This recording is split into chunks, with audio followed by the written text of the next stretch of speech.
Sawadee-kap. Hello and welcome to Daily Wisdom, Walking the Path with the Buddha. Today is our Pali Canon and English study group where we study the words of the Buddha. We're finishing up volume 11 today, which is titled Realms of Existence. We're in chapters 141 through 148. And then next week, we're going to be moving into volume 12, chapters 1 through 10.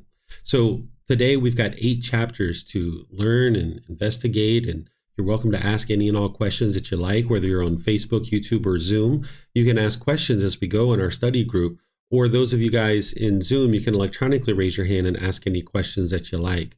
The way that we do our program here is that what students will sometimes do is read these chapters before class and or after class, because what you have is you have the words of the Buddha, you have a reference back to the original source text of the Pali Canon, and you have words from me to help you reflect on what it is that the Buddha has taught in this particular discourse, and then teaching you how to integrate it into your life and gain benefit from what it is that the Buddha is actually teaching you. I'm kind of like the tour guide, kind of helping you to be able to see what it is that the Buddha is actually teaching you, because sometimes these teachings are connected to other teachings that you might not have explored, and you need to learn how all these teachings kind of plug in together. So what we do in this class is I invite people in Zoom. If you would like to read a chapter or more than one, you're welcome to read a chapter. If not, then I'll read the chapter. Then after someone reads the chapter, I will share some teachings on that particular chapter and then open up to any and all questions that you guys have related to the chapter that we're discussing. This is a program that students will oftentimes move into after they have studied some of the foundational teachings and some of our other programs.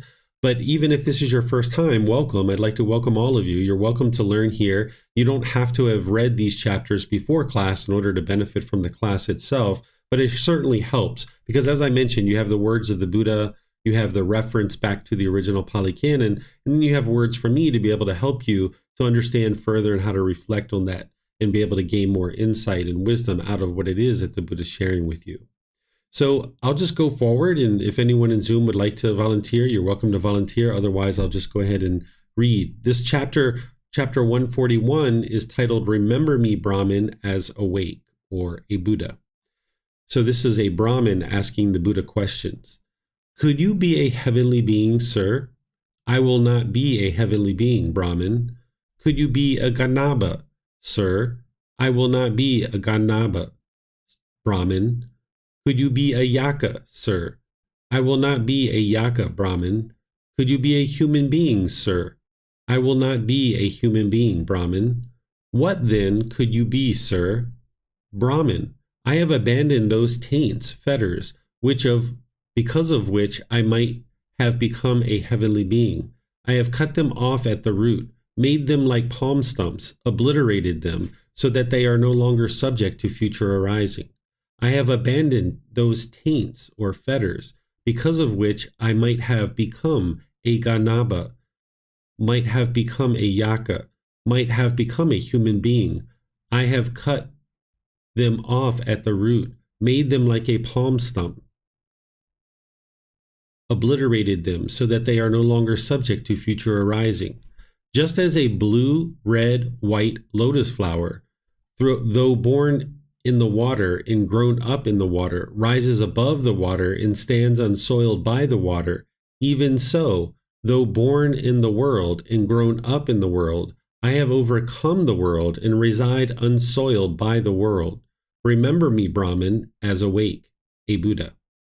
Okay, so here, this is a Brahmin, and what a Brahmin is this is an individual who's been born into a certain family during the lifetime of the Buddha. It's a certain caste system, and it's thought that these individuals are kind of like holy people. And because they're born into this family, they're kind of designated as the ones who perform rites, rituals, ceremonies, and worship for the rest of the community. And this isn't something that the Buddha taught, but this is something that was going on prior to the Buddha. And the Buddha knew that these rites, rituals, ceremonies, and worship wasn't leading to an improved way of life, because these people that were living in a normal average life in their homes were going to these Brahmin and paying money, and then they would go home and their life was supposed to get better after this rite, ritual, ceremony, or worship. And the Buddha knows that it's not rite, ritual, ceremonies, and worship that improves your life. It's gaining wisdom and training your mind. That's what awakens you to enlightenment, where the mind's peaceful, calm, serene, and content with joy, no longer experiencing any discontent feelings. But here, this Brahmin priest is coming to the Buddha, because we would consider a Brahmin nowadays probably like a Hindu priest or something like that. They would not only do rites, rituals, ceremonies, and worship, but they would teach a little bit of moral conduct to their students and the people that would come to them and ask for help. So the Brahmin would sometimes come to the Buddha and actually ask him questions or seek understanding, try to understand his teachings a bit. And this particular Brahmin must not have been in contact with the Buddha. I think that he just kind of saw the Buddha sitting somewhere. And as he was walking by, he went over to the Buddha and started asking him questions. Can you be one of these beings? In terms of, can you be reborn as one of these beings? Ultimately talking about heavenly beings, ganabas, yakas, human beings, asking like, what are you going to be? If you're not going to be reborn as any of these beings, then what could you be? And the Buddha says, Brahmin, I have abandoned those fetters or taints, meaning the pollutions of mind, the 10 fetters, which might cause him to be reborn as a heavenly being. He's cut them off at the root. He's made them like a palm stump, and he's obliterated them, no longer subject to future arising, meaning that they're completely eliminated from the mind. Once you eliminate a craving, desire, attachment, once you eliminate any of the fetters, if it's eliminated, it will never come back. But sometimes these fetters can go dormant. You can see that they'll kind of go dormant for a while. I've seen them go dormant as long as 6 months, and then they kind of raise their head back up again. And this will be an indication to you that it's not yet fully eliminated. And that's why it's important to never convince yourself that you're enlightened, or never convince yourself that one of these fetters are eliminated, because you'll kind of, be thinking that it's eliminated. You'll be 4 months, 5 months, 6 months into that. And the next thing you know, it raises its ugly head and you didn't even see it because your mind thought that it was completely gone. It's kind of like that game Whack-A-Mole, where those moles are popping up and popping up and popping up. And you have to keep whacking them down and whacking them down and whacking them down. Well, if you're convinced that the game is over and there's no more moles that are going to come up, then you'll put your hammer down, right? You'll put the little mallet down and you'll sit there and be like, look at me and my high score. I'm so great, right? The mind will get conceited. But if you stay diligent and ready and prepared with that hammer, whenever the moles come up, boom, you can whack them and whack them and whack them and whack them. And that's what you'd like to do with these taints or these fetters, is just stay diligent and dedicated and determined so that you never think the game's over, so to speak, that you never think that your mind's actually enlightened. But instead, whenever you see these taints or fetters raising their head, you can cut them off. You can let them go. And this is how you'll eventually obliterate it, so it's no longer subject to future arising. But if you convince yourself that it's gone, you'll miss it when it's rising its head. So the Buddha here is saying that he's eliminated all the fetters, meaning his mind is enlightened. And then he talks here about how he won't be reborn as any of these beings, including a human being. And he talks about and draws this analogy between lotus flowers and getting to enlightenment, essentially. A lotus flower grows in a murky pond, and it's got its roots deep down into the earth. And it's growing this strong stalk coming through the murky water, and then it rises over this murky water and it blooms into this beautiful lotus flower. Well, the same thing is true, that your mind is holding on to the earth, holding on to the world, right? It's holding on to all these material possessions and relationships. The mind's holding on and holding on and holding on. That's like the roots holding on to the earth. Then you need to grow this strong stalk or this strong life practice. You need to develop your meditation practice, your Eightfold Path, all the other teachings. Grow this strong stalk, moving through the murky water, moving through the murkiness of the world, because the world is going to be very murky. It's got killing and stealing, sexual misconduct, lying, intoxicants. It's got all kinds of unwholesome speech and unwise speech. People around you are going to be doing so many unwholesome things, perhaps. And you need to be able to understand, okay, that's what they're choosing to do, but you're not going to choose to do that. You're not going to conform to what other people are doing, because if you just conform to what society's doing, you'll stay in the darkness with everybody else. You're trying to rise above this murkiness of the world, this murky water, and bloom like a lotus flower. And that's what the Buddha is saying here, is though he was born into the world and he grew up in the world, he's overcome the world and he resides unsoiled by it, meaning that he's purified his mind, right? Because when he was born, he was unenlightened, but he gradually needed to purify his mind in order to get to enlightenment. And then he says, okay, remember me, Brahmin, as awake or as a Buddha. So during the lifetime of the Buddha, he needed to explain to people that he was enlightened and that he was a Buddha. Nowadays, if somebody did that, we would immediately say that this person isn't enlightened and they're not a Buddha, because a Buddha doesn't walk around, glorifying themselves and telling everybody they're enlightened. An enlightened being wouldn't walk around and tell others that they're enlightened. Instead, they would just remain humble and just go about their life being peaceful and joyful. But the Buddha had to explain to people what enlightenment was, what a Buddha is, so that humanity could understand this. Nowadays, we understand it. So if anybody walked around and started bragging about that, then right away you would know that they're not actually enlightened. So the Buddha needed to share that. You can get to enlightenment, but you wouldn't actually be a Buddha by the time you get to enlightenment. What a Buddha is somebody who's gotten to enlightenment by themselves without the help of any teachers or any guides. They dedicate the rest of their life to sharing their independently discovered teachings with countless people in the world, and countless people get to enlightenment during that person's lifetime. And then they preserve their teachings in such a way that countless more people can get to enlightenment after their death. So these are the three main criteria. There's other criteria too, and I teach this in various courses and programs that I teach. So it's very rare for a Buddha to arise in the world. The last one that the world is currently aware of existed over 2,500 years ago. So you're not going to meet those same criteria. You can get to enlightenment, but you're going to need teachers, you're going to need guides, you're going to need somebody to help you. And you may or may not dedicate the rest of your life to sharing these teachings, but they're not your independently discovered teachings. And you're not going to need to preserve these teachings because they're already preserved. There's people who've already preserved them. So you're not going to meet those same criteria. And there's other criteria that you would need to meet too.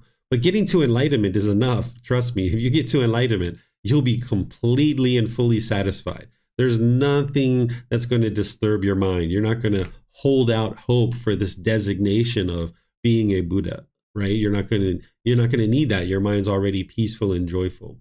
So here the Buddha is explaining this to this Brahmin so that people understood that he was a Buddha. And here's what a Buddha is. It's somebody who's eliminated the 10 fetters all by themselves without the help of any teachers or any guides.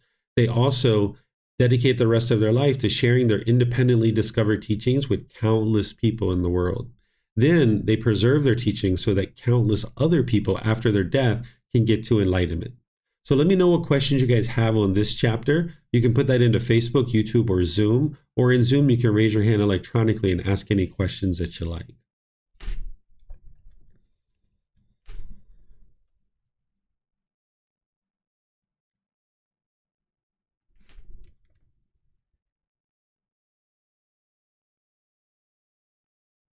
Okay, it looks like Amina is having a question here.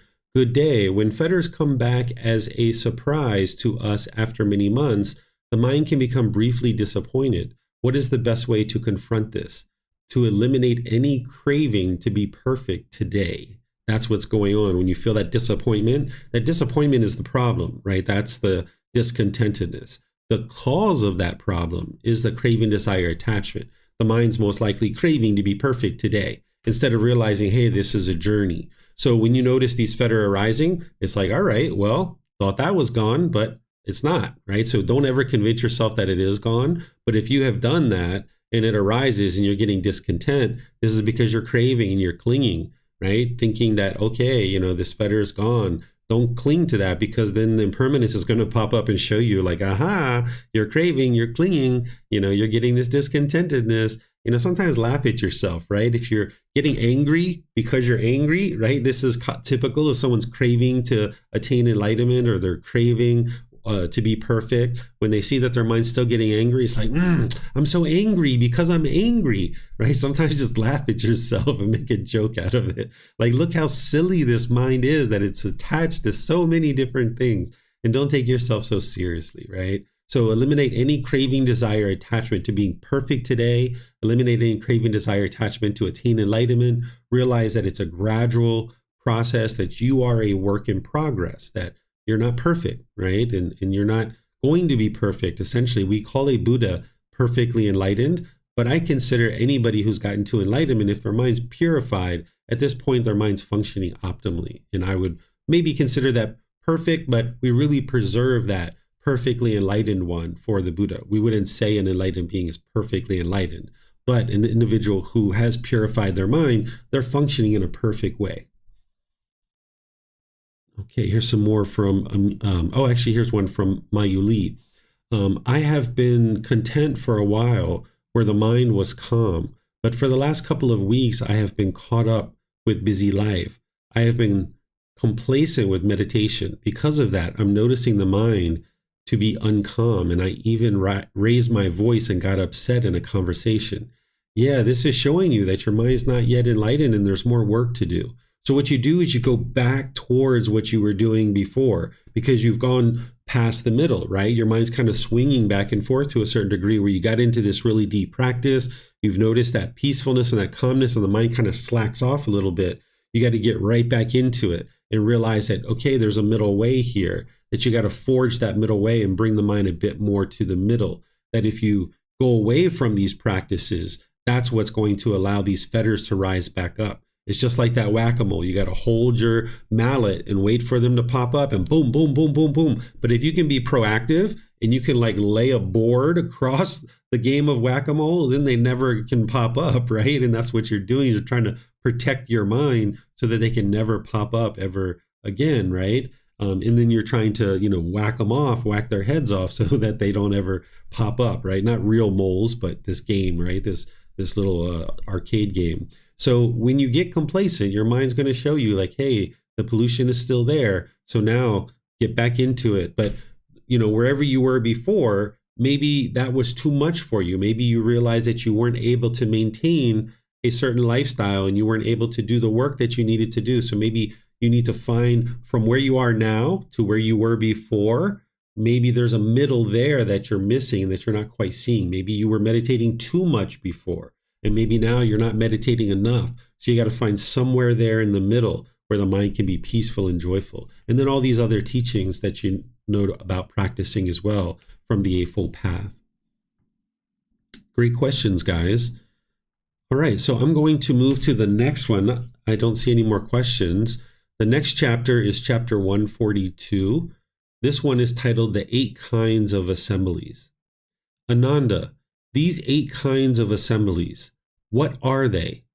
They are the assembly of Katyas, the assembly of Brahmins, the assembly of householders, the assembly of ascetics, the assembly of heavenly beings, of the realm of the 4 great kings, the assembly of the 33 gods, the assembly of Maras, the assembly of Brahmas, or God. I remember well, Ananda, many hundreds of assemblies of Katyas, of Brahmins, of householders, of ascetics, of heavenly beings of the realm of the 4 great kings, of the 32 gods, of Maras, of Brahmins, that I have attended, and before I sat down with them, spoke to them, and joined in their conversation, I adopted their appearance and speech, whatever it might be.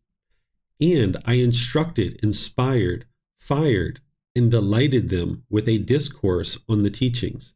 And as I spoke with them, they did not know me and wondered, who is it that speaks like this, a heavenly being or a man? And having thus instructed them, I disappeared, and still they did not know who he who has just disappeared, was he a heavenly being or a man? Okay, here, this is part of the teachings of the Buddha, and this is where you can get a little bit of exposure into what we call the cosmology that existed during the lifetime of the Buddha. A cosmology is how they thought about the world, right? So the Buddha taught the cycle of rebirth in the 5 realms of existence for a reason, because it's true reality. Remember, the Buddha didn't teach the way the world should be, and then if everybody learns these rules and follows these commandments, then the world's going to become a peaceful place. He didn't do that. He didn't teach rules and commandments. Instead, he was teaching you the way the world is so that you can understand these natural laws. And now as you understand the way the world is, you can now navigate the world with that wisdom. You can learn, you can investigate and examine the teachings. You can reflect on them to independently verify them, that they're true. Then you can start practicing them and uprooting these pollutions out of the mind and see the truth for yourself, that the mind is becoming more peaceful and more joyful. And as you're uprooting these pollutions out of the mind with the core central teachings, you may encounter situations where you start experiencing memories from your past lives. You may have already experienced that.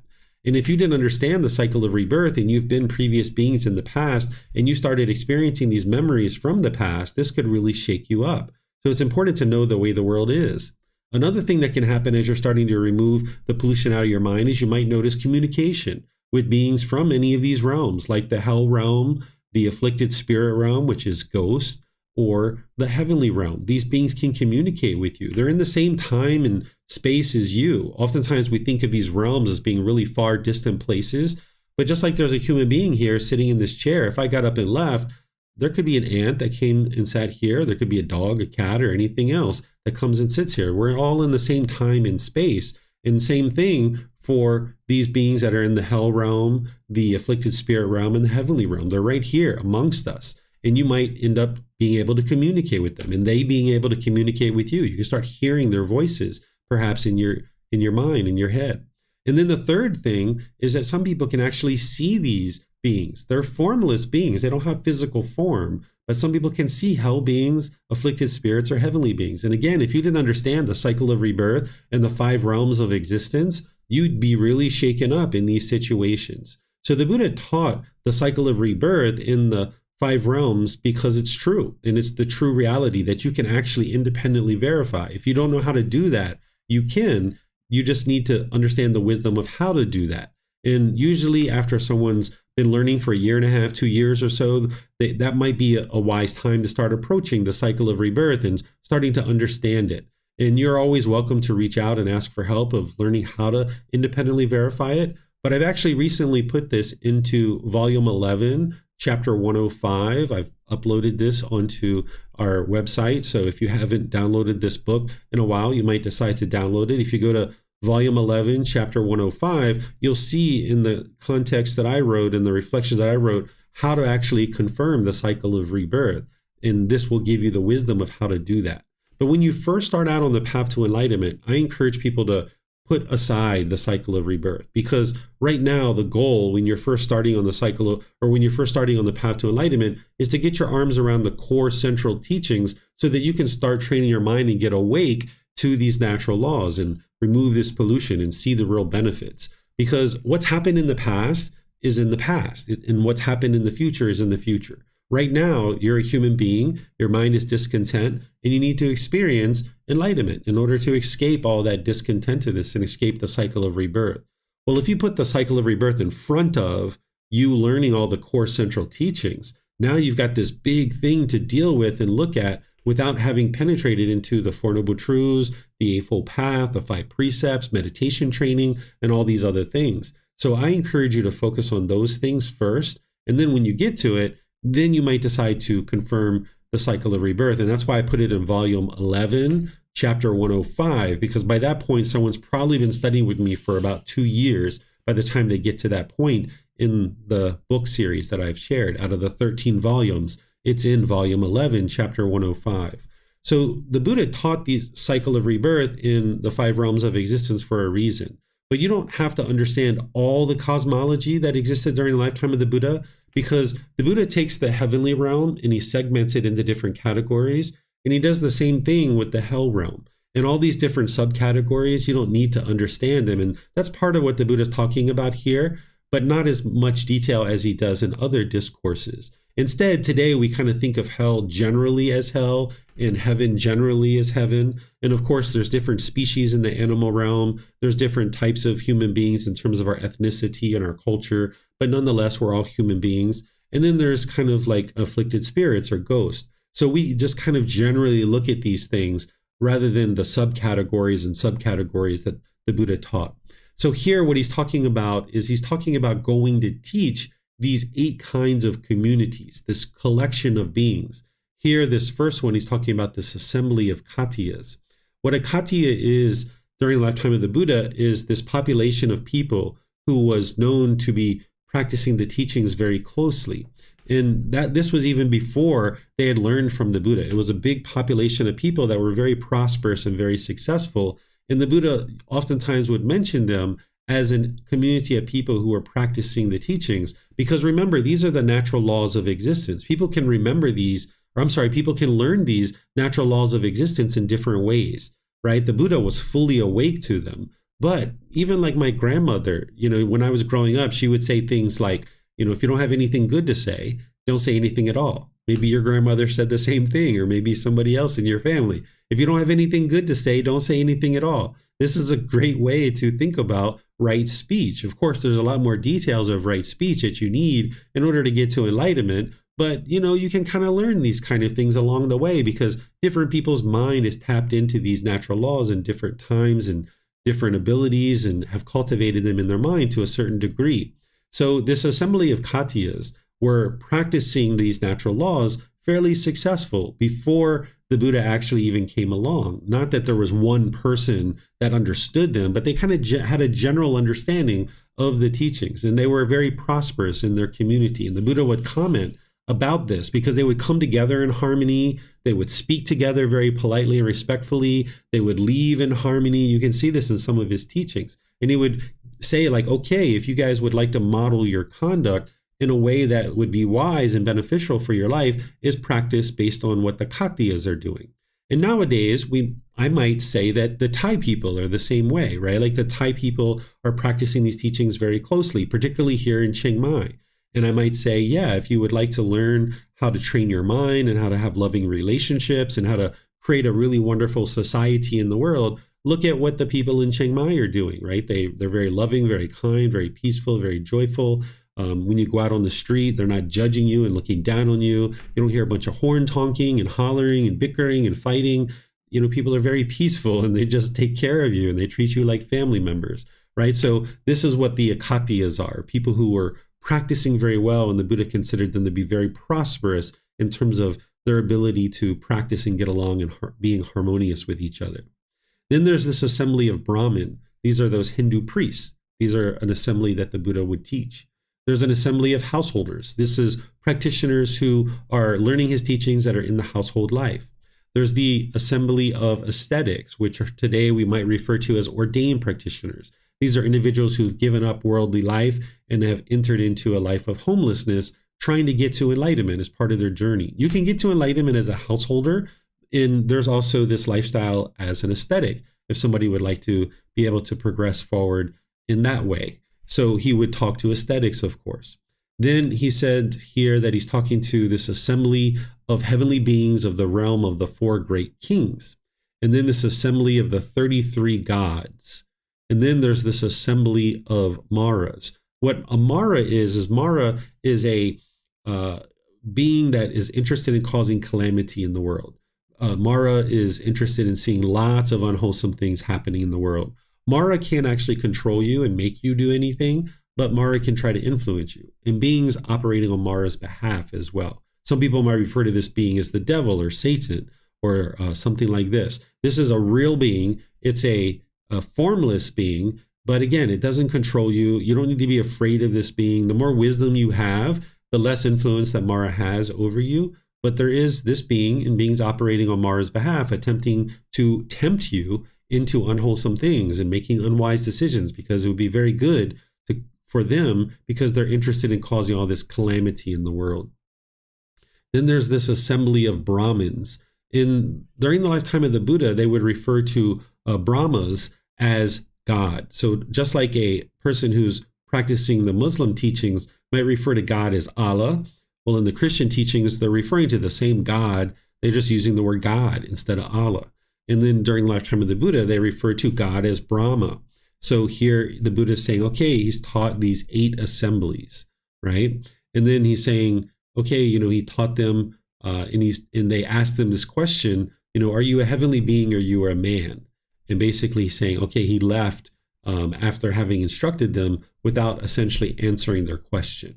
Okay, so this is just something that you can understand, that the Buddha didn't just teach human beings, that he taught other people during his lifetime as well. There's various stories in the original Pali Canon where he would be in a field, maybe at nighttime, and the heavenly beings would come and kind of light up the sky, and he would teach them as part of them learning the teachings. So whether these things happen or not, I wasn't there, so I can't independently confirm it. All it really does is gives you insight into the Buddha teaching various groups of people, that it wasn't just monks, it wasn't just householders, it was these other beings as well. Okay, so let me know what questions you guys have on this chapter. You can put them into Facebook, YouTube, or Zoom, or in Zoom you can raise your hand and ask any questions that you like.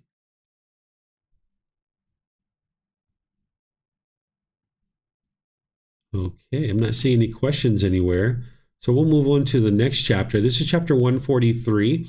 I'm not going to read this chapter because it's very long, but I encourage you to do so. This shows up in the book series a couple of places. Here, it's chapter 143 in volume 11. It's titled The Marks of a Great Man, 32 Marks of a Buddha. What this discourse is about is the students had asked the Buddha about his physical appearance and why he looked the way that he did. Not that he looked odd or strange or anything, but they considered him to be very handsome during his lifetime. And they were curious how he acquired these various attributes and characteristics of his physical appearance. So the Buddha actually walks through piece by piece of every aspect of his physical appearance and explains what that is and how he acquired it based on certain things that he did in previous lives and certain qualities that he was practicing.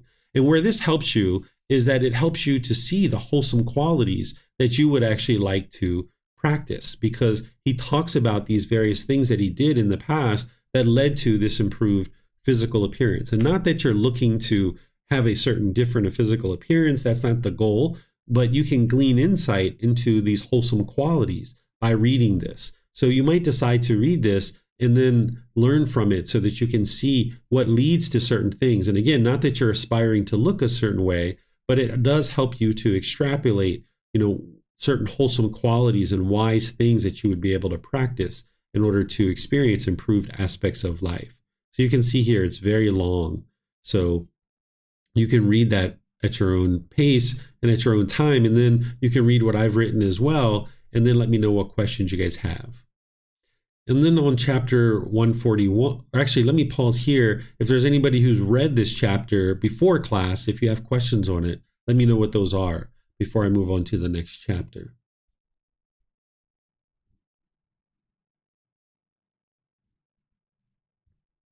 Okay, I'm not seeing any questions coming in anywhere. If you guys have any and I've moved on, just feel free to put those in and then I'll come back and answer them.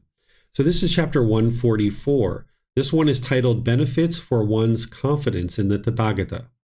1,000 times the world in which the sun and moon revolve and light up the quarters with their brightness is called a 1,000-fold minor world system.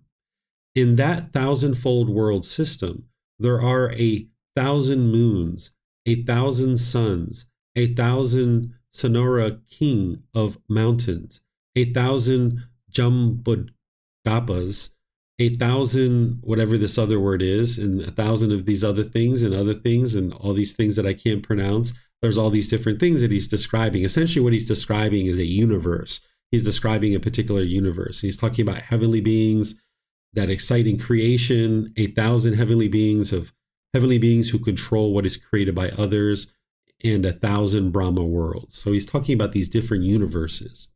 And he's describing it in the way that he understands it at that time.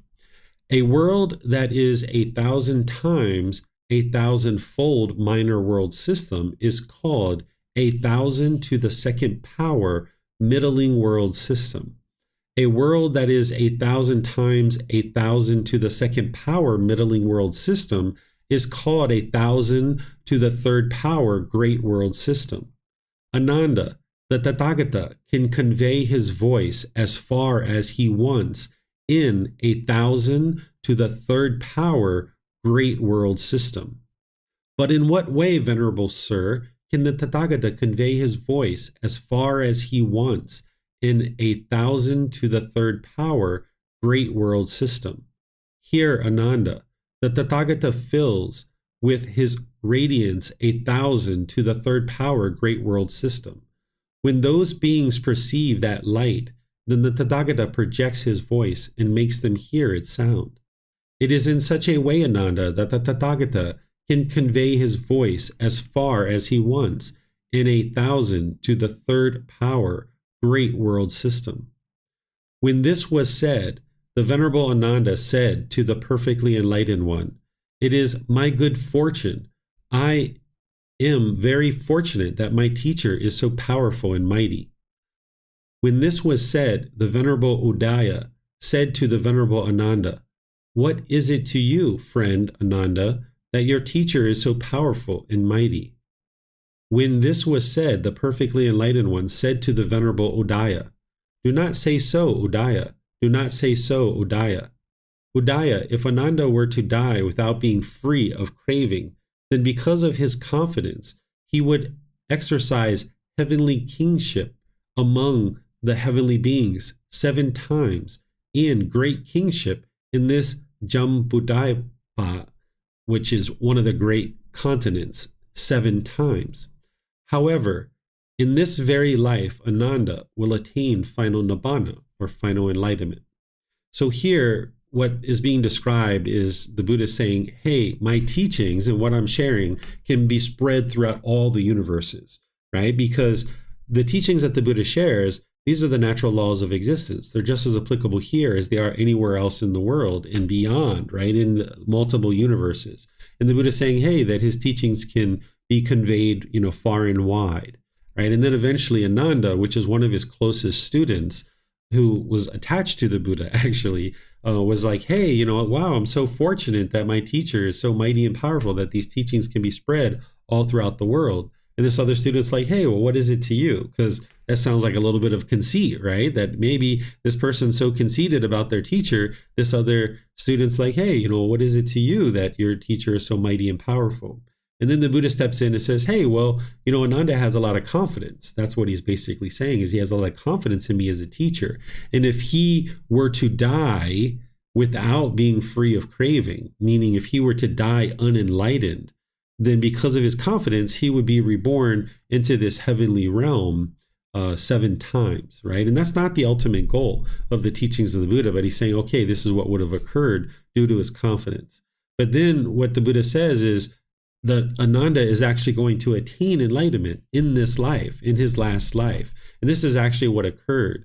After the Buddha died, Ananda attains enlightenment about 3 months later after the Buddha died. It's pretty clear from the discourses that Ananda was attached to the Buddha, and he had been with the Buddha for 45 years, from pretty much the time that the Buddha started teaching all the way toward the end of his life. Ananda was still there by his side.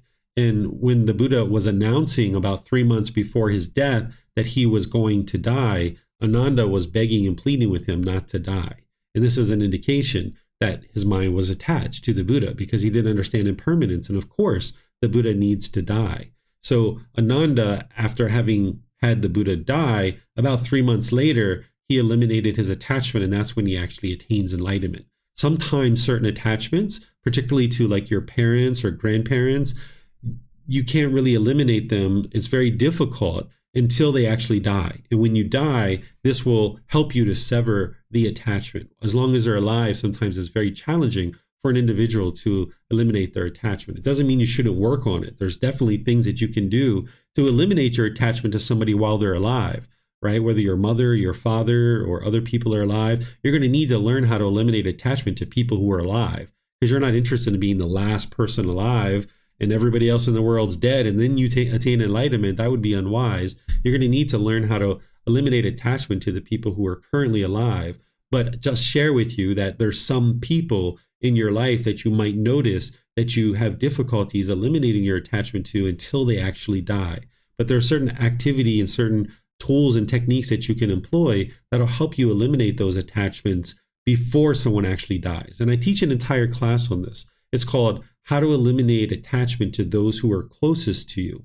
So you could go to our YouTube channel and search for that, and you'll be able to see a class that I teach. It's about an hour-and-a-half class where I just focus on the tools and techniques to eliminate attachment to the people who are closest to you, because these are oftentimes some of the most deeply held attachments and the hardest ones to let go of. So I dedicated an entire class period to this, and I teach this about 4 or 5 times a year, and I record it. So you can see it on our podcast, you can see it on our YouTube channel and Facebook and all these different places, because it's challenging to write about those things, and I don't have it in any particular book anywhere. So I teach it as part of a class, and then I preserve it that way so that you can learn how to eliminate it.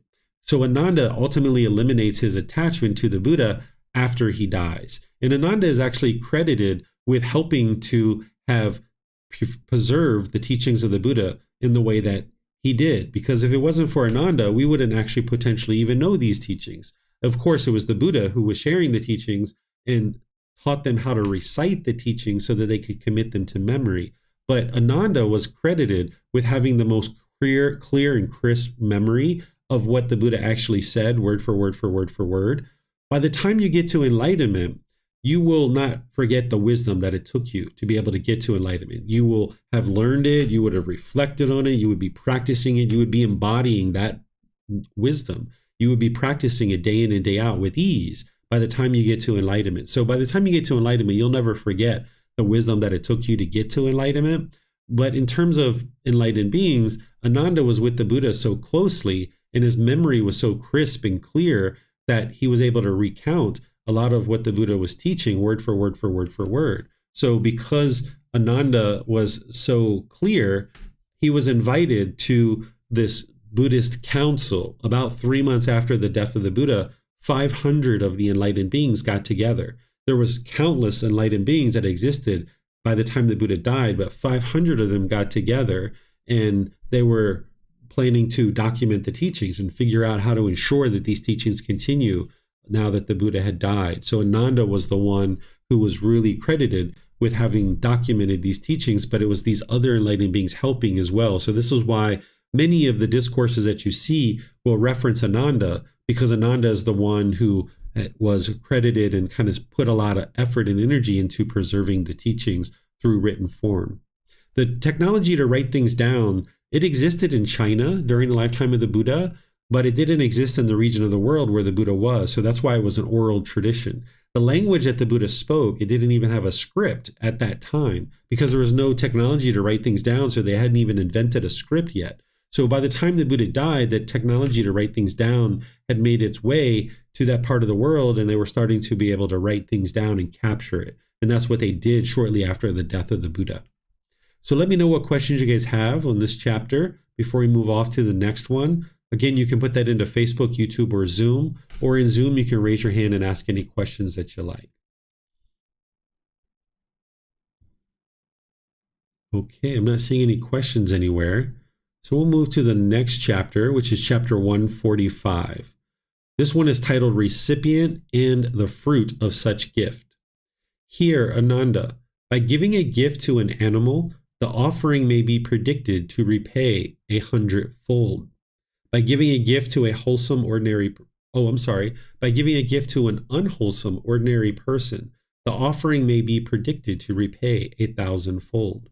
By giving a gift to a virtuous, practicing moral conduct ordinary person, the offering may be predicted to repay 100,000-fold.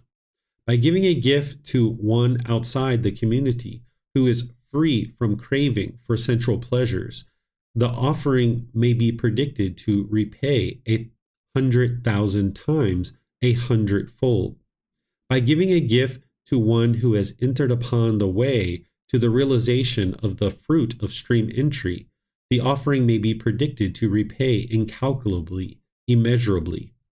What then should be said about giving a gift to a stream enterer? What should be said about giving a gift to one who has entered upon the way to the realization of the fruit of once returning, to a once returner, to one who has entered upon the way to the realization of the fruit of non-returner, to a non-returner, to one who has entered upon the way to the realization of the fruit of arahantship, to an arahant, to a Pakya Buddha? What should be said about giving a gift to a Tathagata, accomplished and fully perfectly enlightened? There are 7 kinds of offerings made to the community, Ananda. One gives a gift to a community of both male and female ordained practitioners, headed by the Buddha. This is the first kind of offering made to the community. One gives a gift to the community of both male and female ordained practitioners. After the Tathagata has attained final nibbana, final enlightenment, this is the second kind of offering made to the community. One gives a gift to the community of male ordained practitioners. This is the third kind of offering made to the community. One gives a gift to the community of female ordained practitioners. This is the fourth kind of offering made to the community. One gives a gift saying, appoint so many male and female ordained practitioners for me from the community. This is the fifth kind of offering made to the community. One gives a gift saying, appoint so many male ordained practitioners for me from the community. This is the 6th kind of offering made to the community. One gives a gift saying, appoint so many female ordained practitioners for me from the community. This is the 7th kind of offering made to the community. In future times, Ananda, there will be members of the clan who are yellow necks, immoral, of unwholesome character. People will give gifts to those unwholesome persons for the sake of the community. Even then, I say, an offering made to the community is incalculable, immeasurable, and I say that in no way is a gift to a person individually ever more fruitful than an offering made to the community. There are, Ananda, 4 kinds of purifications of offerings. What 4? There is the offering that is purified by the donor, not by the recipient. There is the offering that is purified by the recipient, not by the donor. There is the offering that is purified neither by the donor nor by the recipient. There is the offering that is purified by both the donor and by the recipient. And how is the offering purified by the donor, not by the recipient? Here, the donor is virtuous, practicing moral conduct, of wholesome character, and the recipient is immoral, of unwholesome character. Thus, the offering is purified by the donor, not by the recipient. And how is the offering purified by the recipient, not by the donor? Here, the donor is immoral, of unwholesome character, and the recipient is virtuous, of wholesome character. Thus, the offering is purified by the recipient, not by the donor. And how is the offering purified neither by the donor nor by the recipient? Here, the donor is immoral, of unwholesome character, and the recipient is immoral, of unwholesome character. Thus, the offering is purified neither by the donor nor by the recipient. And how is the offering purified both by the donor and by the recipient? Here, the donor is virtuous, of wholesome character, and the recipient is virtuous, of wholesome character. Thus, the offering is purified both by the donor and by the recipient. These are the 4 kinds of purifications of offering. That is what the perfectly enlightened one said. When the fortunate one had said that, the teacher said further, when a virtuous person to an unwholesome person gives with trusting heart a gift righteously obtained, placing confidence that the fruit of action is great, the donor's virtue purifies the offering. When an unwholesome person to a virtuous person gives with untrusting heart a gift unrighteously obtained, nor places confidence that the fruit of action is great, the recipient's virtue purifies the offering. When an unwholesome person to an unwholesome person gives with untrusting heart a gift unrighteously obtained, nor places confidence that the fruit of action is great, neither's virtue purifies the offering. When a virtuous person to a virtuous person gives with trusting heart a gift righteously obtained, placing confidence that the fruit of action is great, that gift, I say, will come to full fruition. When a passionless person to a passionless person gives with trusting heart a gift righteously obtained, placing confidence that the fruit of action is great, that gift, I say, is the best of worldly gifts. Okay, so here the Buddha is talking about generosity a bit, talking about how to purify the offering. In volume 13, when we get to that book, is all about generosity. Generosity, while it's volume 13 of the book series, it's actually highly important. Without generosity, you wouldn't be able to get to enlightenment. You're going to need to be able to give and share without any expectation of anything in return. This trains your mind to let go. It eliminates craving, desire, attachment. You need breathing mindfulness meditation and other teachings, but generosity is just one thing of many teachings that you'll need to practice in order to train your mind to let go. Because when you have craving, desire, attachment in the mind will tend to hold on very tightly. But when you're practicing generosity, it trains the mind to let go. So you're going to need to practice generosity in multiple directions. whether it's your friends, your family, your coworkers, your neighbors, different people around you. You're going to need to practice generosity from the middle way, sharing your time, your effort, your energy, and your resources more than is strictly required in any given situation, without any expectation of anything in return. You can practice generosity even with people you don't know. When you're walking into a store and you notice someone's behind you, you can hold the door for them. But just be careful that you don't have an expectation, because if you have an expectation, you're setting yourself up for discontentedness. If you stand there at the door expecting a thank you and they don't say thank you, you'll be frustrated, you'll be agitated, and you're causing that, not them, right? That's the mind's expectation. So you need to practice generosity without any expectation of anything in return. Just understand that your generosity is enhancing the quality of your mind, and you're practicing it because it's a wise decision, not because you want anything from anybody at all.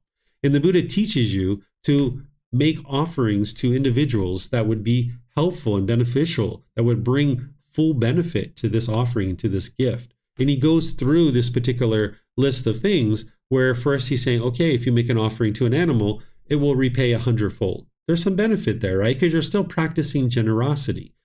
And then he talks about making this offering to an unwholesome person, or to a wholesome person, or to someone who's outside the community, meaning outside of his community of practitioners. And then he says, okay, all of those things are beneficial, but making an offering to somebody who's one of the 8 individuals, this is called one of the 8 individuals. This is anybody who's in one of the 4 stages of enlightenment, or anybody who's practicing for the 4 stages of enlightenment. Sometimes this is referred to as the Aryan Sangha, or the Aryan community, or in English, we would say the noble community. Anybody who's practicing to the level of being in one of the 4 stages of enlightenment, or is working towards that. So say you're in the first stage and you're working towards the second, or you're in the second and you're working towards the third, right? That's what it means to be in working towards that particular stage of enlightenment. Well, stream entry is the first stage of enlightenment. Once returner is the second stage. Non-returner is the third stage. An arahant is the 4th stage. We would probably call an arahant an enlightened being. That's what an enlightened being is, that they've purified their mind of the 10 fetters. So we refer to that person as an arahant, or an enlightened being. But then there's also this Pakya Buddha, which some people aren't sure what that is. What a Pakya Buddha is somebody who's gotten to enlightenment by themselves, but they don't share teachings. They don't go out and dedicate the rest of their life to sharing these teachings, but they were able to do it on their own. This is very rare. I've never met anybody that's like that. They must have existed during the lifetime of the Buddha, but I haven't met one of those individuals, so I haven't been able to independently confirm it. But then the Buddha says, okay, basically, making an offering to a Tathagata, an actual Buddha, a fully perfectly enlightened one. This is like a really high quality and kind of really helps you a lot. So these offerings that you're making to anybody who's a member of the community and that is in one of these 4 stages of enlightenment, there's nothing mystical or magical about this offering that you've made that's going to somehow benefit you. It's that you're coming in contact with somebody who's either in the 1st, 2nd, 3rd, or 4th stage of enlightenment, or an actual Buddha here, right? If you're coming in contact with any of these kinds of people, they have deep wisdom to be able to help you get to enlightenment. And by coming in contact with them in order to be able to practice generosity and make an offering, that is highly beneficial for you, because now you can ask them questions and gain wisdom of what they did in order to get to the 1st, 2nd, 3rd, or 4th stage of enlightenment. Or if you live during the lifetime of a Buddha, that would be ideal to be making offerings to a Buddha, because if you're coming in contact with a Buddha, you have a very high likelihood of being able to actually attain enlightenment. So practicing generosity is an important aspect of your practice, and you wouldn't be able to get to enlightenment without doing that. So that's what the Buddha is talking about here. And he's going through all these different things and essentially talking about how to purify the offering in terms of the recipient and the donor. That if you're wholesome and you're doing wholesome things, and you find a recipient who is also doing wholesome things, who's a member of the noble community, then this is highly beneficial, because you're coming in contact with somebody who can help you to get to enlightenment, and your offering is going to somebody who is actively working on the path and in one of the 4 stages of enlightenment, or practicing to get into one of the 4 stages of enlightenment. And there's a high likelihood that this person might be sharing teachings with others. So this is the type of individual that you would like to be, where you're practicing the wholesome way and you're finding other people who you can make offerings to who are also practicing the wholesome way in one of these 4 stages, because now it's going to help you. It's going to like propel you because you're coming in contact with somebody who has deep wisdom about the path to enlightenment. And ultimately, as the Buddha goes through and describes this, he gets down here where he says, when a passionless person to a passionless person gives with a trusting heart a gift righteously obtained. What he's talking about here when he says passionless person is he's talking about a person without craving, desire, attachment. Sometimes you might have been taught that passion is a good quality, right? Like sometimes when we're talking about getting together with a boyfriend or girlfriend, you might think that, oh, I got so much passion for this person, or they have so much passion for you. Well, passion is based in craving, desire, attachment. It's actually an unwholesome quality. This is why somebody can start a relationship with you. They can be so jazzed up, but within 6 months or a year, they kind of flatten out, right? They're not as interested in you anymore because their craving has burned out. They're no longer having that passion. Their craving, desire, attachment for you has burned out, and now the relationship's over, right? So passion is not a wholesome quality. That's not something you're interested in a relationship where the mind is so passionate about this person. You would like to gradually work to get to know somebody, gradually understand somebody, gradually build a life with them, and create a really lovely relationship. And you don't need passion in order to do that, because passion is just going to sabotage your relationships. So here, the Buddha, instead of saying when a person free of craving makes an offering to another person free of craving, that's what he's saying here. He's just using this word passionless. He's saying placing confidence that the fruit of action is great. What he's talking about here is he's saying that you understand the natural law of Gama, the cause and effect, or the action and result, that you have confidence in this natural law of Gama, and you understand that by practicing generosity, this is going to produce wholesome results for you. So if you understand the action of generosity and that this is really great, that you're practicing this generosity and it's going to help you to purify your mind, placing confidence in that fruit of action is great, then that gift is the best of worldly gifts. So the Buddha is saying if you don't have craving, desire, attachment in your mind, meaning you are enlightened, and you're making an offering to somebody else who is also enlightened, meaning you guys both have this trust, this gift has been righteously obtained, meaning you haven't stolen it or anything like that, and you have confidence in the natural law of Gama, then the Buddha says this is the best gift you could ever give. This is the best of all worldly gifts. So this is what he's sharing. He's going through all the different iterations of this to ultimately bring you to the point that he's actually making here. So let me know what questions you guys have here. This is the teaching about generosity that's in this particular book because it's leading into the next book in the book series, which is volume 13. This one's titled Recipient in the Fruit of Such Gift.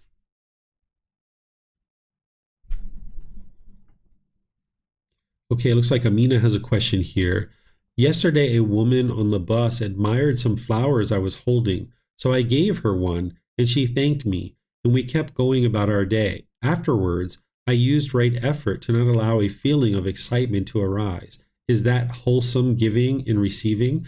Yes, that would be wise, right? Any kind of generosity, even to an animal, is helpful. It's benefiting you, right? The Buddha is kind of showing you the higher level of generosity. And it's not that you should only give offerings to one particular type of person, but it's just kind of showing you the increased ability for this gift to produce benefit. So in your situation, this is beneficial, right? And as you're noticing any kind of excitement, a conditioned, pleasant feeling arising, apply right effort and cut that off whenever it comes up, whether it's while you're giving or before you're giving or after you're giving, at any time.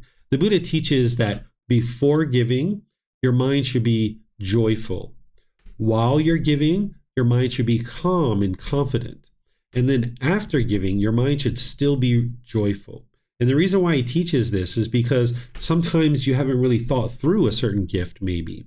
Or maybe after you give a gift, you're like, oh, I gave too much. Why did I give so much? Maybe you have buyer's remorse, right? You have remorse that you gave too much, and now you don't have the basic necessities that you need. Or you might get at the end of your gift and you're like, oh, why didn't I give more? I should have gave more. Wow, I'm so selfish and I'm so stingy. So you would like to have this joy before giving and this joy after giving. And while you're giving, you would like to be calm and confident. Because sometimes when people give, their mind has craving in there and they're kind of worried and they're anxious.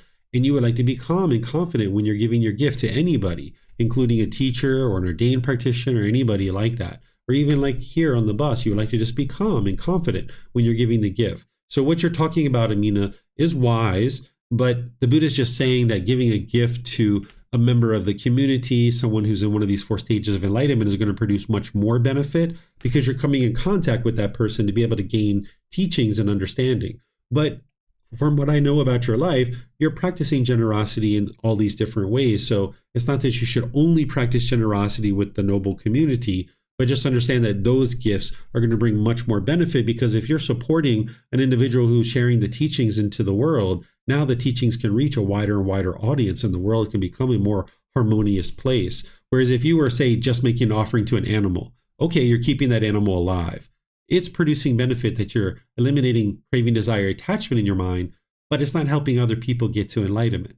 Same thing when the Buddha talks about making an offering to an unwholesome person. Say someone who's using drugs or alcohol, or, not that we're judging this person, looking down on them, but this is what would be kind of unwise conduct. If you make an offering to one of those people, you're still practicing generosity. It's beneficial for you, but it's not actually producing any other benefit in terms of helping other people, right? So the Buddha is just showing you this increased level of benefit, because as you're supporting people who are in one of those 4 stages of enlightenment or an actual Buddha, those individuals are helping others to be able to learn and practice these teachings, and the teachings can be shared far and wide.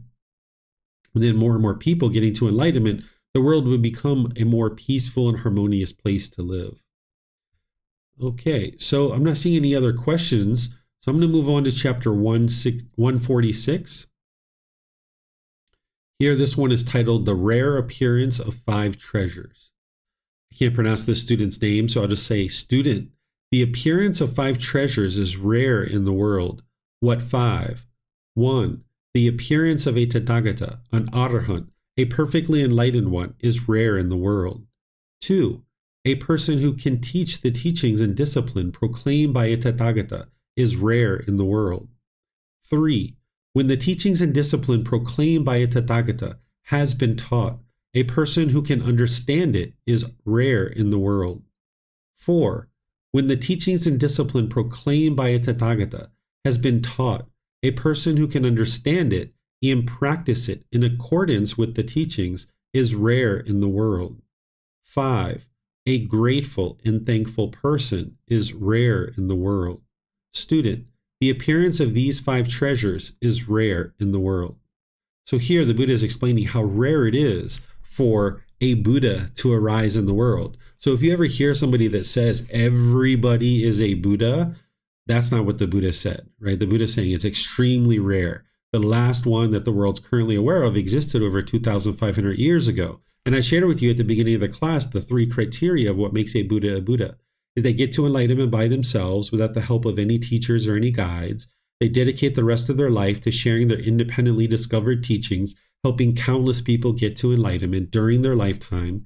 Then they preserve their teachings in such a way that countless more people get to enlightenment after their death. And there's other criteria too that I teach and that you can read in the books and content that I share. This is very rare. The last one that the world knows about currently is over 2,500 years ago, Gotama Buddha, the person who you're studying these teachings from. And then he says, okay, once a Buddha arises in the world, a person who can teach the teachings and discipline proclaimed by a Tathagata is very rare for somebody to be able to teach. And you spend time going around the world, it's very rare to find somebody who's actually sharing the original teachings of the Buddha. Mostly what you see in Buddhist temples and various Buddhist centers is you see a lot of rites, rituals, ceremonies, and worship going on around the world. And this isn't what the Buddha actually taught. Even though that's being attributed to the Buddha, he didn't actually teach those things. Then he says, okay, once the teachings and discipline proclaimed by a Tathagata has been taught, a person who can understand it is rare, because it takes a certain amount of time and effort and energy to investigate the teachings and really understand what they actually are. It's very rare. This is why sometimes you can see like a retreat might start on the first day with like 30, 40, 50 people. And as time goes on in the retreat, it goes down and down and down and down and down, right? Or you can see some of these programs that I teach, there can be a lot of people. And when people realize how much effort is involved, they might not understand the teachings and it gradually goes down. Instead of reaching out and asking for help and staying dedicated and diligent, you will see that there's kind of this slow building of people who are really dedicated to learning and practicing the teachings. So it's very rare for someone to understand the teachings that the Buddha has taught. Once the teachings and discipline proclaimed by a Tathagata has been taught, and a person who can understand it, then it's very rare for them to practice in accordance with those teachings. Because there's plenty of people who might understand the teachings of the Buddha to a certain degree, but whether they're practicing them or not is a whole nother story. So the Buddha is saying, okay, that's very rare in the world, right? So that's why you don't see a massive number of enlightened beings in the world, but that's something we're working on to improve. But then lastly, the Buddha says a grateful and thankful person in the world is rare too. So this is why when you stand there and hold the door, practicing generosity, you shouldn't hold out hope that someone's going to be thankful or grateful, because it's very rare in the world that somebody's like that, right? Even when you make an offering to somebody, it's very rare that somebody might say thank you or share appreciation. So don't even have that expectation either. So the Buddha here is sharing 5 things that are very rare in the world. This is called the 5 treasures, because if these 5 things exist, it's like, wow, the world is such a better place, right? So let me know what questions you guys have here.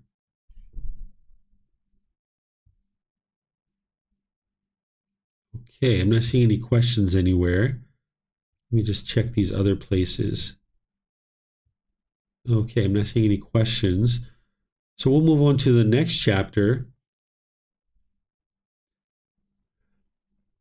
The next one is chapter 147. I'm going to take a little bit of water here because I've been reading quite a bit. Okay, this one's titled A Helpful Person. That is so, Ananda, that is so.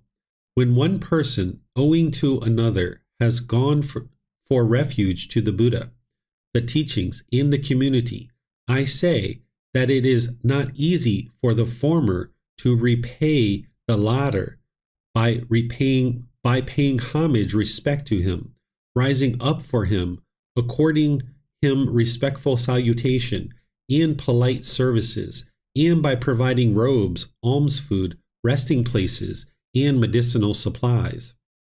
When one person, owing to another, has come to abstain from killing living beings, from taking what is not given, from misconduct in sensual pleasures, from false speech, and from liquor, wine, and intoxicants, substances that cause heedlessness, which are the basis of heedlessness, I say that it is not easy for the former to repay the latter by paying homage, respect to him, rising up for him, according him respectful salutation and polite services, and by providing robes, alms food, resting places, and medicinal supplies. When one person, owing to another, has come to possess unwavering confidence in the Buddha, the teachings, and the community, and to possess the virtues praised by noble ones, I say that it is not easy for the former to repay the latter by paying homage, respect to him, rising up for him, according him respectful salutation and polite services, and by providing robes, alms food, resting places, and medicinal supplies.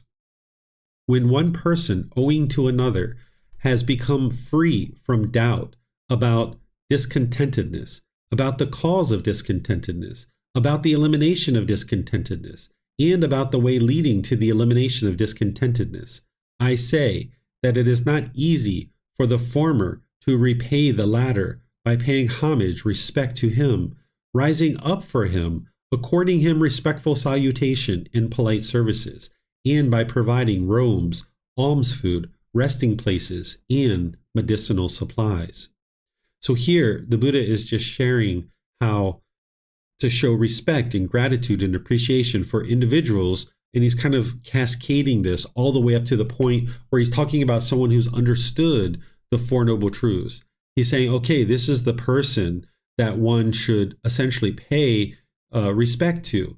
Of course, you should be respecting and being polite and friendly to everybody in your life. But the Buddha is saying it's not easy to repay somebody who's understood the Four Noble Truths, because by understanding the Four Noble Truths and that person sharing it with you, that's like one of the best things that you could ever experience, that you've come in contact with the Four Noble Truths, because that's helping you to understand the problem in the unenlightened mind, the cause of that problem, the elimination of it, and the path forward. So the Buddha here is saying, okay, someone who's free from doubt about the Four Noble Truths, understands the problem, the cause, the elimination, and the path forward, then this person, if you paid respect to him, it wouldn't be easy for you to repay them, even providing them with robes, alms food, resting places, and medicinal supplies, and all these different things. The Buddha is saying it's not easy to repay this person. So I encourage you to show respect and politeness and kindness and friendliness to everybody and anybody in your life. You might find that to be challenging and difficult right now, depending on how much pollution or how much discontentedness your mind has. But by the time you get to enlightenment, you'll be able to be polite, kind, friendly, respectful to everybody, no matter what they've done, no matter what they have experienced with them, no matter what they say, no matter whether you agree with them or disagree with them. You'll always be able to be polite, kind, friendly, respectful to everybody, because you won't have an expectation for other people to be a certain way. You won't have a craving, a desire, an attachment, wanting people to be another way. That you understand everybody functions differently in the world. This is all impermanence. So here, an individual, the Buddha is saying that is understanding the Four Noble Truths, that's the person that it would be very hard to repay that individual. So let me know what you have questions about on this. This is a helpful person. These are all people that would be very helpful, particularly someone who understands the Four Noble Truths.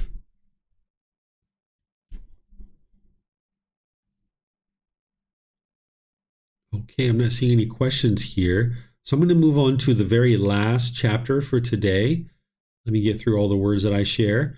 This one is titled, this is chapter 148. This is ending out the book, and we're going to be restarting the next one next week. This one is titled, This Holy Life is Lived for the Abandoning of Existence. This world is burning, harmed by contact. It calls disease a self. By whatever means it understands anything, it becomes otherwise than that. Becoming otherwise, the world is attached to becoming harmed by existence, and yet has existence in that very existence. Where there's excitement, there is fear. What one fears is stressful. This holy life is lived for the abandoning of existence. Whatever ascetics or Brahmins say that liberation from existence is by means of existence, all of them are not released from existence, I say. And whatever ascetics or Brahmins say that escape from existence is by means of non-existence, all of them have not escaped from existence, I say. For this stress comes into play in dependence on every gain of material possessions. With the ending of every craving, desire, there's no stress coming into play. Look at this world. Beings afflicted with thick ignorance, unknowing of true reality, are unreleased from passion for what has come to be. All levels of existence anywhere, in any way, are impermanent, stressful, subject to change. Seeing this as it's come to be, with right wisdom, one abandons craving for existence and does not have excitement in non-existence. For the total ending of craving comes fading and elimination without remainder, liberation, enlightenment. For the monk who is liberated through lack of craving desire, there's no further existence. He has conquered Mara, won the battle, having gone beyond existences such. Okay, so let me help you understand what the Buddha is doing here. This is actually a discourse that the Buddha delivered shortly after having come out of meditation. He kind of went off and meditated. I think it was like for a week or something like that. And he comes back from that period of time where he was consistently meditating. And he comes back to his students and he delivers this discourse. He says, the world is burning. Essentially, if you understand the craving, anger, and ignorance, the three poisons or the three unwholesome roots, also referred to as the three fires, these are burning in the world that the unenlightened beings all throughout the world, their mind is ablaze. Their mind is on fire with craving, anger, and ignorance. And if you've studied those in our foundational programs and you understand what those things are, and that's hindering an individual from experiencing enlightenment. So when you understand craving, anger, and ignorance, and you look at the world, you'll see the world's on fire, the world's burning, right? But you don't have to be having despair or disappointment or frustration or stress because of that. But the Buddha is just making an observation that, yeah, the world's burning. He's saying the world is harmed by contact, meaning when you're experiencing contact through the six sense bases, you're experiencing these painful feelings and you're experiencing this harm in the mind, this discontentedness, because your mind isn't liberated yet in the unenlightened state. He says it calls disease a self, meaning that personal existence view, that very first fetter, he's saying that's a disease. And oftentimes people talk about the Buddha like a doctor, because there's certain symptoms that you experience in the mind, and then there's a certain prescription that he gives, which is the antidote that remedies these symptoms that you experience. There are certain symptoms that you experience as part of the mind being polluted with the 10 fetters. Then the Buddha says, okay, understanding these things. And then he's saying, becoming otherwise, the world is attached to becoming harmed by existence, and yet has existence in that very existence.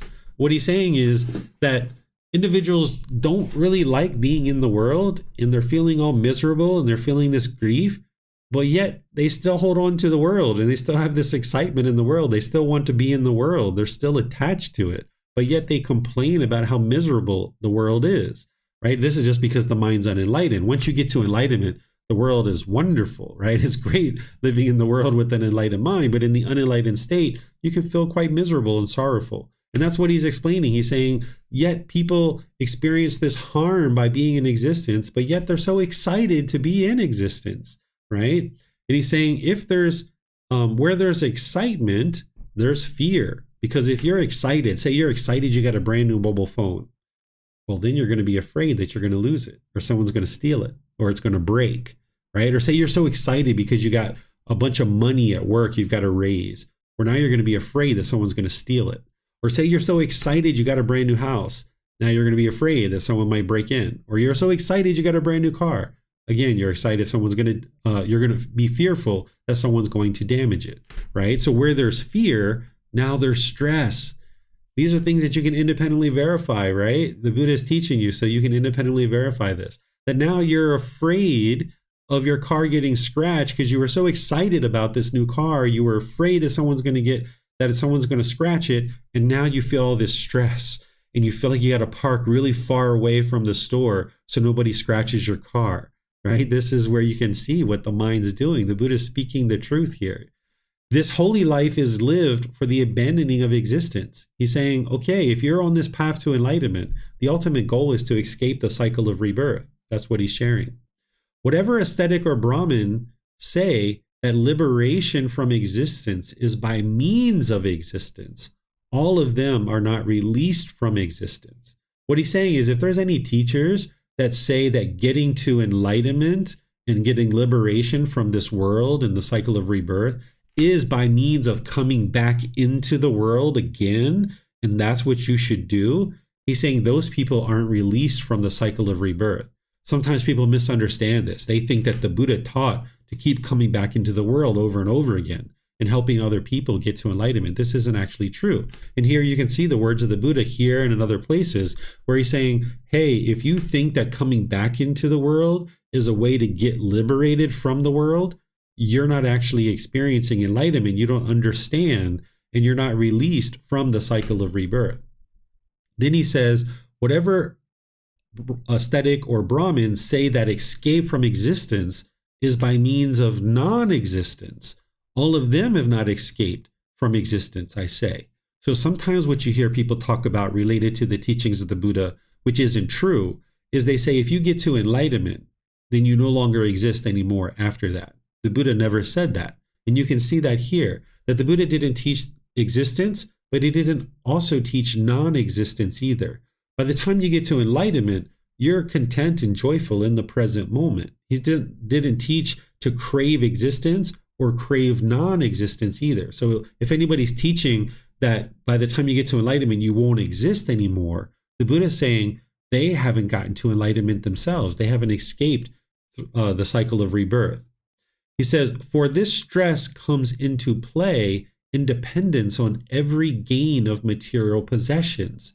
So he's saying, as you're gaining more and more material possessions, this is producing more and more stress in your mind because there's more and more for you to hold on to. And as you're holding on and clinging to these material possessions, your stress is going up and up and up because you have more craving and clinging in the mind. He says, with the ending of craving and desire, there's no stress coming into play. Meaning, if you eliminate all your craving, desire, attachment, you'll eliminate all discontentedness in your mind. That's how you get rid of the discontent feelings, is eliminate craving, desire, attachment. Now he says, look at this world. Beings afflicted with thick ignorance or unknowing of true reality are unreleased from passion for what has come to be. This word ignorance is a word that we're using to translate the words of the Buddha. Nowadays, this word ignorance is more of a derogatory word, or people degrade or diminish others. This isn't the way that a Buddha speaks, but I still use this word ignorance because that'll help you understand what other people are sharing if you ever come across any other teachings from anyone else. But a better way to think about this is the unknowing of true reality, confusion, misunderstanding, misperception. Unknowing of true reality is what the Buddha is talking about, that the mind in the unenlightened state just doesn't understand what it doesn't understand. So the Buddha is saying, look at beings afflicted with this lack of wisdom are unreleased from craving for what has come to be. Their mind is craving, desiring, their mind is holding on. He's like, look at this entire world. There's so much craving that exists in the world. Then he says, all levels of existence anywhere, in any way, are impermanent, stressful, subject to change. So any existence in the cycle of rebirth, in any of those 5 realms, hell, animal, afflicted spirit, the human realm, or the heavenly realm, it's impermanent and it's stressful. It's subject to change, right? So the goal of this path to enlightenment isn't to exist in the world or in the cycle of rebirth. If you're in the cycle of rebirth, you're experiencing stress unless your mind is enlightened. Seeing this as it's come to be with right wisdom, one abandons craving for existence and does not have excitement in non-existence. So if you understand what I've been talking about so far, what the Buddha is describing here, with right wisdom, meaning you see the truth, you've penetrated the truth, then you understand to abandon craving for existence. Don't hold on to this existence, wanting it to be permanent. But also, don't crave non-existence either, where you don't want to exist in the world any longer. You would like to gain contentedness and peacefulness and joy in the present moment. Okay, you're in this human state. Figure out how to get to the peacefulness and joy. That's through eliminating all craving, desire, attachment. One of the cravings you need to eliminate is craving for existence and craving for non-existence as well. From the total ending of craving comes fading and elimination without remainder, liberation, enlightenment. So here he's saying, okay, the way to get to liberation, freedom from strong feelings, the peace and joy of the enlightened mental state, is the complete ending of craving, desire, attachment. When you eliminate it without remainder, meaning there's not even just a residual amount, even just a little bit of craving in there, a little bit of clinging, your mind's going to still experience some ickiness. You would like to get to the point where you don't even have that in the mind whatsoever. That's how you get to liberation, to the peace and to the joy. For the monk who is liberated through lack of craving, desire, there's no further existence, meaning you're no longer going to be reborn in the cycle of rebirth. The Buddha didn't say there's no existence anywhere. He's just saying there's no further existence in the cycle of rebirth. That's different than non-existence. Non-existence means there's nothing anywhere. He's saying there's no existence in the cycle of rebirth. There's no more being reborn into hell, animal realm, afflicted spirit, the human realm, or the heavenly realm. But he doesn't declare what comes next after you get to enlightenment. But by the time you get to enlightenment, your mind's going to be so peaceful and joyful now in the present moment, you're not going to care what's next. If there's anything next, there may or may not be anything next. If there's something next, it's either as good as what you're experiencing in enlightenment or better. And if there's nothing next, okay, so be it. You're already peaceful. It doesn't matter.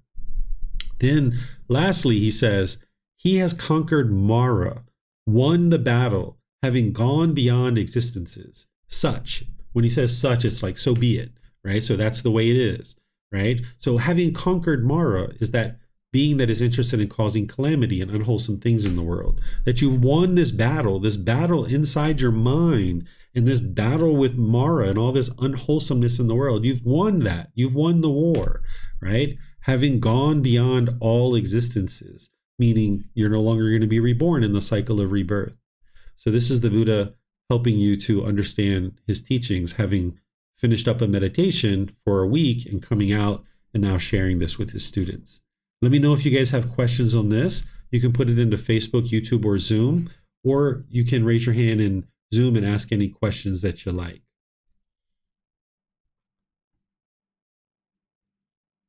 Okay, I'm not seeing any questions anywhere. So what I'll do is just remind you guys that next week we're going to be in volume 12, which is titled Lowly Arts. This is where you're going to go into a lot of teachings where the Buddha is actually teaching directly to the monks and the ordained practitioners about the things that would be wise and unwise for them. So as an ordained practitioner, it's really helpful to read volume 12, as is all the volumes. But also it's really helpful for a household practitioner too, because you can understand and be able to see a wholesome ordained practitioner and how they're practicing the teachings, and whether or not it would be wise or not for you to associate or gain wisdom or teach or learn from that particular person. Not teach them, but learn from them, or maybe make offerings to that person. So we're going to be in chapters 1 through 10 of volume 12 next week. And then tomorrow in the group learning program, I'm going to be sharing the moral conduct section of the Eightfold Path. We're going deeply into right speech, right action, and right livelihood. Some people think of these things as rules and commandments, but that's not the way that the Buddha taught it. Instead, he's helping you to understand the natural law of karma, of cause and effect, or action and result. So by learning about the moral conduct and shutting down all your unwise and unwholesome moral conduct, this will drastically improve what you're experiencing in life. When the Buddha would teach, he would help students learn right view, which is the Four Noble Truths, something that I taught last week. And then right away, he would encourage you to be able to shut down all your unwholesome moral conduct by making wise decisions around your speech, your actions, and your livelihood. This is going to drastically improve the results that you experience in life. Because if you're putting out harm through your speech, actions, and livelihood, then that harm is just going to keep coming back to you. So I'm going to use the original words of the Buddha. I'm going to teach in a more traditional method where you can learn and deeply go into right speech, right action, and right livelihood. And then on Wednesday, I'm going to be in the third part of a 4-part series where I'm teaching breathing mindfulness meditation. So perhaps you might decide to join any of those classes on Sunday, on Wednesday, on Saturday. I'm teaching at 9 a.m. Thai time and at 9 p.m. So I'm teaching at 9 a.m. at the temple here in Chiang Mai, or at 9 p.m. from here at home. So thank you all for joining and deciding today's a day that you'd like to learn the teachings of the Buddha. Perhaps I'll see you guys in a future class. Have a very lovely and wonderful rest of your day. We'll see you next time. Sawadee krap.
Thank you again for watching. Enjoy your meditation. Look forward to seeing you online and answering any questions that you might have. Thank you so much.